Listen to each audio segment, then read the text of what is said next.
La chaise d'évacuation Van Leeuwen est une solution à la fois simple et sûre pour mettre les personnes moins valides ou blessées en sécurité en cas de situation d'urgence.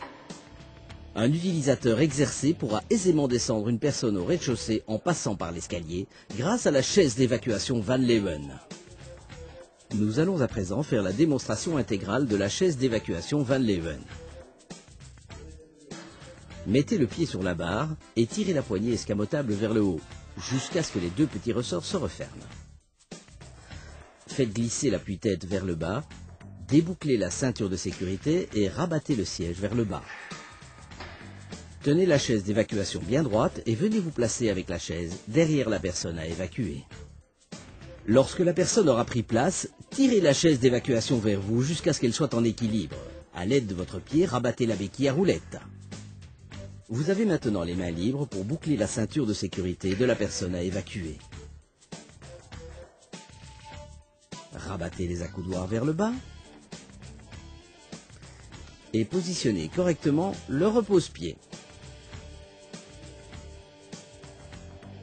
Dirigez-vous ensuite avec la chaise d'évacuation vers la cage d'escalier de secours. Vos mains se trouvent sur les côtés latéraux de la poignée.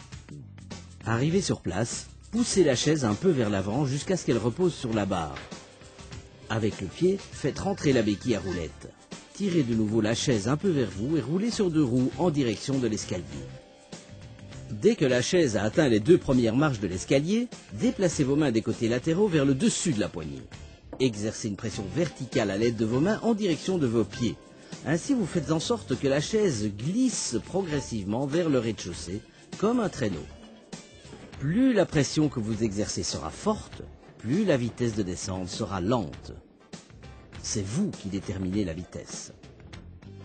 Dès que les roues de la chaise touchent le palier ou l'étage suivant, déplacez de nouveau vos mains du dessus vers les côtés latéraux de la poignée.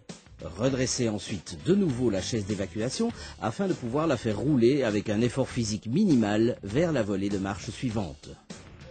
Pour les distances plus longues à parcourir sur terrain plat, il est conseillé de rabattre de nouveau la béquille à roulette. Selon l'état de la personne évacuée, il faudra prévoir un ou deux assistants pour la sortir de la chaise d'évacuation. Si la personne évacuée n'a pas besoin de beaucoup d'aide, l'assistance d'une seule personne sera suffisante. Si la personne évacuée ne peut pas se lever toute seule, il faudra prévoir deux assistants qui se placeront de part et d'autre de la chaise d'évacuation.